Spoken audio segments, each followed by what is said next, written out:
#Respectro.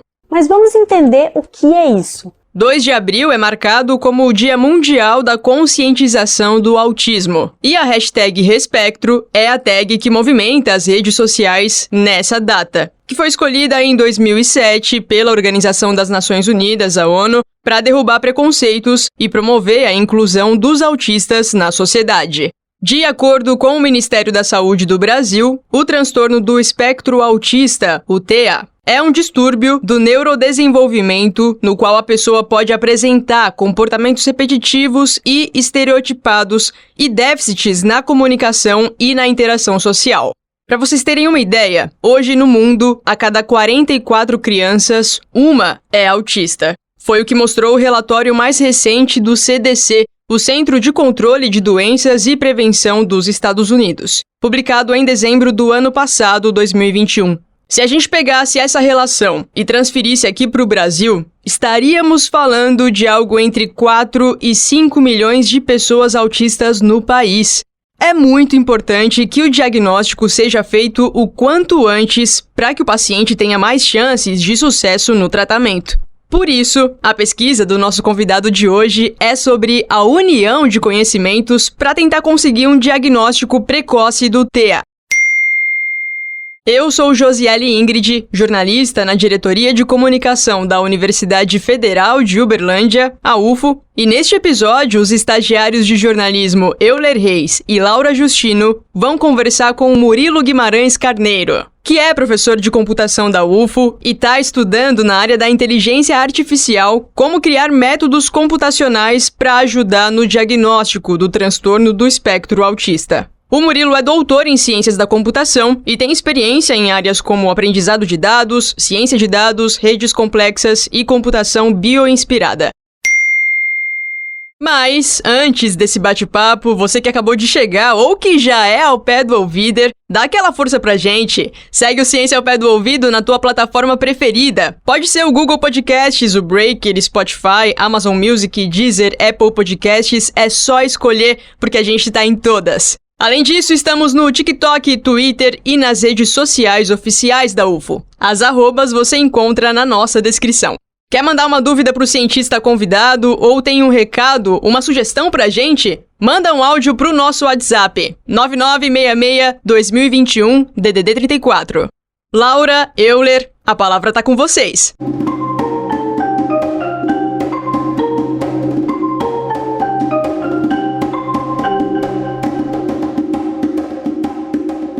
Obrigada, Josi. Olá a todos ao pé do ouviders, sejam muito bem-vindos. Eu sou a Laura Justino e cumprimento aqui também o Euler Reis, que vai guiar o bate-papo comigo. Saudações, pessoal. Olá, Laura. Eu sou Euler Reis e vou conduzir junto da Laura a nossa conversa nesse episódio. E também cumprimento o professor Murilo, que é nosso convidado de hoje. Murilo, muito obrigada pela presença. Olá, pessoal. Imagina, eu agradeço muito pelo convite. Muito obrigado pela presença, Murilo. Bom, professor, para a gente começar a nossa conversa, conta melhor para a gente sobre como e quando surgiu a ideia de pesquisar especificamente sobre os métodos computacionais para ajudar no diagnóstico do autismo. Por que esse tema? Bom, Euler, esse projeto teve início no ano de 2020. A gente vem desenvolvendo um background para o diagnóstico aí de várias situações clínicas e a gente, pensando em todo o contexto, né, de dificuldade para o diagnóstico do transtorno do espectro autista, a gente resolveu investigar métodos computacionais que poderiam, né, na tentativa de prover uma determinação biológica, ou pelo menos auxiliar numa determinação biológica para essa síndrome, né? Lembrando que o autismo, o diagnóstico dele, ele é feito por observações clínicas, por avaliações comportamentais, e um método com determinação biológica poderia facilitar, né, tornar o diagnóstico mais preciso, favorecer a intervenção precoce, que a gente sabe que é muito importante para desenvolver a pessoa que tem a síndrome. Criar uma série de intervenções, essas intervenções, quanto mais precoces, mais chave, né, é o papel delas para dar condições melhores, né, de vida. Bacana. Bom, a Josi, lá no início do episódio, comentou um pouco sobre a sua carreira e a sua experiência na área de inteligência artificial.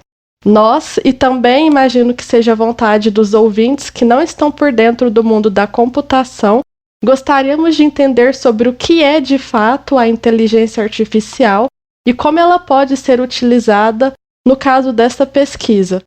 Bom, Laura, essa é uma pergunta bem corriqueira, viu? Os meus alunos quase sempre me perguntam a respeito. E eu começo pela própria palavra, né? Artificial é fácil a gente imaginar, mas inteligência é um conceito mais complexo. Muitas das vezes a gente pensa no ser humano como um ser inteligente, mas numa perspectiva lógica, racional, nem sempre a gente toma as melhores decisões, né? Nem sempre a gente faz o que é mais inteligente. Então, o que eu costumo dizer para os meus alunos é que a IA nada mais é do que o desenvolvimento de métodos computacionais, a inteligência artificial, é o desenvolvimento de métodos computacionais que vão simular decisões, comportamentos, aprendizado de uma forma lógica, né, racional, e também, em outros estudos, de uma forma a tentar simular o pensamento humano, a forma de agir do ser humano, estudar, entender. Então, a inteligência artificial compreende todo esse leque aí relacionado ao aprendizado, comportamento e atuação de agentes. Perfeito, professor. E uma pergunta também que surge, como a gente pôde ler, por que esse diagnóstico é feito especialmente com a saliva? Bom, Euler, a saliva, o pessoal às vezes, a saliva é água, né? O pessoal acha que é só água, né? Mas ela não é. A saliva também ela é um fluido biológico e também contém proteínas, metabólitos, vários outros componentes. E ela traz uma série de facilidades para o processo de diagnóstico. A saliva, ela é autocoletável, ou pelo menos, né, se for uma criança, né, muito novinha, ela é uma coleta indolor, né, ela não é invasiva, né. A gente pensar, por exemplo, em outros métodos, às vezes você precisa tirar sangue, às vezes você precisa, né, o próprio Covid, o SUAB, né, esses métodos já têm esses empecilhos, essas dificuldades, especialmente se a gente pensar para uma criança. Então a saliva tem toda essa facilidade, além do grande potencial para identificar, né, várias patologias, várias situações em que o corpo pode estar se comportando, né, de uma forma a indicar uma síndrome também, ou coisa do tipo. E qual que é a aplicação prática dessa pesquisa? Assim, como que ela vai ser feita e como ela pode ajudar a população? Bom, o processo do nosso diagnóstico, né, do método que a gente está desenvolvendo, não simula diretamente a saliva. A gente usa um equipamento de espectroscopia responsável, né, por gerar, né, e mensurar interações moleculares de luzes infravermelhas com esse material, com a saliva. E aí ele gera para a gente o resultado disso, que é um espectro. E é esse espectro que os nossos algoritmos eles vão analisar, tentando separar ali, discriminar, caracterizar os grupos de pacientes com o TEA, né, com o transtorno do espectro autista, e pacientes neurotípicos, né, o grupo controle. Então é basicamente isso. A partir do momento que esses algoritmos eles são aprendidos, né, eles são modelados, a gente pode usar eles para o diagnóstico de outras pessoas, né, que não foram preliminarmente avaliadas, nesse sentido, que a gente desconhece o grupo, né, ao qual ela pertence. Fazendo um pequeno adendo, eu tenho uma amiga de longos anos que se queixou recentemente de já estar pelo menos 2 anos na fila para obter um diagnóstico quanto ao autismo. Ela tem 22 anos, como eu e a Laura, e esse tipo de pesquisa ajudaria a resolver esse gargalo no setor, porque para obter uma resposta de um diagnóstico de autismo no setor da saúde privada fica aí na casa de milhares de reais, ela chegou a mencionar R$2.000. Então a gente gostaria de fazer esse questionamento. Uma pessoa como essa minha amiga seria uma das beneficiadas diretas dos resultados da sua pesquisa? Resolveria esse gargalo? Sim, Euler. A ideia é exatamente essa. Por que é tão demorado? Por que é tão difícil? Porque é baseado em observações, é baseado na evolução, no que acontece ao longo de um período, né? A análise dos comportamentos. Enfim, isso acaba demorando muito, ou às vezes até impossibilitando, né? Porque às vezes a pessoa não consegue fazer esse acompanhamento da forma de vida por inúmeras condições. O intuito do nosso grupo de pesquisa em desenvolver esse tipo de ferramenta de diagnóstico é justamente tentar estabelecer um processo de diagnóstico com determinação biológica. É algo que estaria menos suscetível aí a aspectos aí subjetivos ou de avaliação do próprio comportamento ou coisa do tipo, que apoiaria os médicos, né, nesse sentido, a entender, a refinar o seu diagnóstico. Então, a partir do momento que ela fez o teste, né, ela recebe o resultado. Esse resultado pode ser como alguém, né, com TEA, a pessoa pode receber o resultado de TEA, então levar isso ao médico, entender, procurar as intervenções ali que vão ser necessárias. Esse é um caso que ilustra bem o potencial de aplicação do nosso estudo, da nossa pesquisa. E o próximo passo é um aluno dos cursos de graduação de computação e áreas afins desenvolver um trabalho de conclusão de curso, o famoso TCC, sobre esse tema, né? Isso mesmo, Laura. A gente tem hoje a Lorena trabalhando já nesse tópico, né? Então, esse projeto a gente recebeu um financiamento do Ministério de Ciência, Tecnologia e Inovação, do CNPq. Nesse financiamento, a gente tem duas bolsas para seleção de alunos que queiram desenvolver o TCC nesse tópico. Então, o TCC é um componente obrigatório, se não de todos, da maioria dos cursos de graduação da UF, e nesse caso, ao desenvolver o TCC, o aluno também vai receber essa bolsa para trabalhar especificamente nesse problema. Olha que bacana. E qual o tempo estimado para essa pesquisa? Olha, Laura, nesse projeto específico, a gente tem 18 meses para desenvolver os algoritmos. A gente está desenvolvendo métodos de aprendizado usando teorias de sistemas complexos, né, uma parte bem bacana da IA que a gente já trabalha há bastante tempo.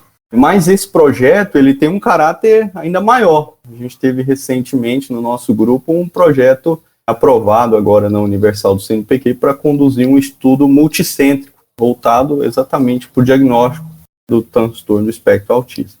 18 meses nesse projeto específico, e a gente recebeu financiamento do CNPq, mas a gente acredita que a gente ainda tem aí uns 3 anos de muito trabalho aí, pelo menos, pela frente. Entendi. E você falou sobre sistemas complexos. Você pode explicar um pouco sobre isso? Posso, Laura. Na verdade, eu adoro falar sobre isso. Sistemas complexos, se a gente imaginar a nossa volta, né, a gente tem uma série de sistemas complexos. O próprio mecanismo, né, de transmissão do vírus, do SARS-CoV-2, é um sistema complexo. O que é um sistema complexo, né? É um sistema onde a gente não tem uma equação, um método que define ele precisamente, mas ele também não é caótico, ele não é fruto do acaso, ele não é aleatório. Ele tem algum comportamento que a gente consegue aproximar, que a gente consegue entender pelo menos uma parte dele. E esse é um campo muito rico, né, de desenvolvimentos, de teorias, de propriedades de sistemas complexos, de redes complexas, porque no fim esses sistemas são modelados como redes. Então, redes sociais também são exemplos de sistemas complexos, a nossa própria rede cerebral. Então, esse conjunto aí de teorias, de modelos matemáticos, físicos, voltados para explicar o comportamento desses sistemas, isso é um background, um arcabouço técnico que a gente usa para desenvolver novas soluções de inteligência artificial, que permitem que a gente faça análise muito diferente do que outros métodos de inteligência artificial de aprendizado de máquina convencionais fazem. Então, a gente tem trabalhado aí há pelo menos 10 anos desenvolvendo novos modelos computacionais e conseguido aí resultados muito interessantes, muito promissores nesse tópico. O objetivo é explorar esse tópico também para esse problema, para o diagnóstico do transtorno do espectro autista. Muito bacana esse projeto que, além de contribuir para o diagnóstico do autismo, também tem um potencial de auxiliar na inclusão social das pessoas autistas. Professor Murilo, muito obrigado pela sua presença e desejamos sucesso com a pesquisa. Muito obrigado, Euler. Muito obrigado, Laura, aos ouvintes. Foi um prazer estar aqui com vocês, pessoal. Estou à disposição, tá? Obrigada, muito obrigada mesmo, professor. E também muito obrigada a todos os ouvintes pela atenção. Laura, antes da gente rolar a bola para a Josi, eu queria fazer uma recomendação para os nossos queridos Alpedo Readers. Nesse episódio, um dos elementos abordados foi inteligência artificial. E nós temos um episódio completinho tratando só disso. É o episódio número 5, nomeado, adivinhem, inteligência artificial. Quem quiser se aprofundar mais nessa temática, está mais do que convidado a, logo após ouvir esse episódio aqui, correr para ouvir o episódio 5. Agora é contigo, Josi.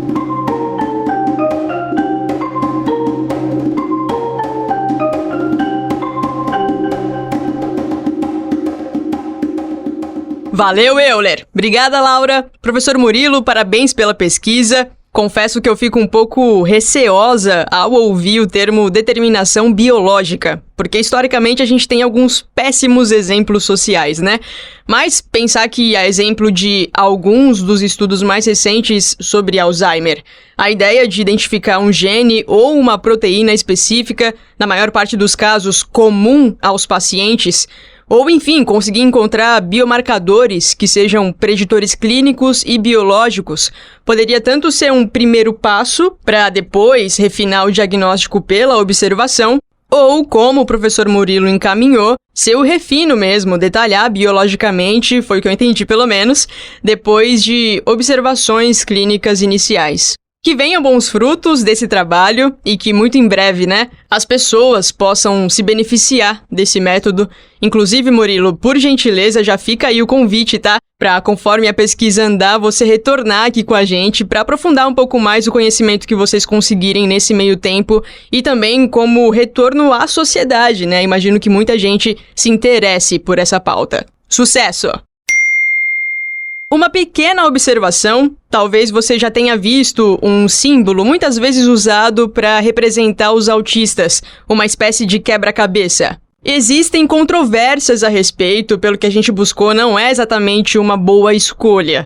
Já o infinito, que você viu aí estampado, né, na capa desse episódio, foi criado pela própria comunidade, inclusive trabalhando com as cores do arco-íris para representar melhor toda a neurodiversidade. A ideia desse logotipo é celebrar, então, a esperança e a diversidade de expressão dentro do espectro. Agora, você é autista e quer fazer um comentário sobre, colocar o teu ponto de vista ou sugerir algo em que talvez a gente não tenha pensado? Ou você estuda o tema e quer fazer uma pontuação sobre esse episódio? Manda um áudio pro nosso WhatsApp, 9966-2021, não esquece de colocar o DDD 34 9966-2021. Também dá para ir nas nossas redes sociais, você encontra as arrobas na descrição do podcast, e fazer o seu comentário. Gostou desse episódio? Acha o nosso trabalho bacana? Avalie a gente no teu tocador de podcasts, a gente merece 5 estrelinhas, vai! É verdade. Quer dizer, às vezes não. Muito obrigada pela companhia, ao pé do ouviders, fechamos mais um episódio dessa 3ª temporada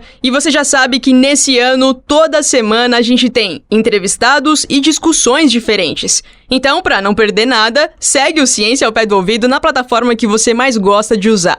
Semana que vem a gente se ouve de novo por aqui. Um abraço pra você, se cuida! O Ciência ao Pé do Ouvido é o podcast da Divisão de Divulgação Científica da DIRCO, a Diretoria de Comunicação Social da Universidade Federal de Uberlândia. A coordenação é comigo, de Ellen Borges. Eu sou jornalista e pesquisadora aqui na UFO. Na apresentação, a jornalista Josiele Ingrid. A comunicação imagética desse episódio foi feita pela Viviane Aiko, estudante e estagiária de design. A divulgação dos episódios nas mídias sociais está com a Laura Justino, estudante e estagiária de jornalismo. O roteiro é da Laura e do Euler Reis, também estudante e estagiário de jornalismo. E foram a Laura e o Euler que você ouviu conduzindo a entrevista. A principal transição sonora que você ouviu ao longo desse episódio é a composição do percussionista Eduardo Fraga Túlio, e foi gentilmente cedida ao programa pelo próprio Eduardo, que também é pesquisador e professor de música aqui na UFO. Captação de áudio, edição, montagem e finalização são do Márcio Gama. Na supervisão, Josi e eu. Até semana que vem.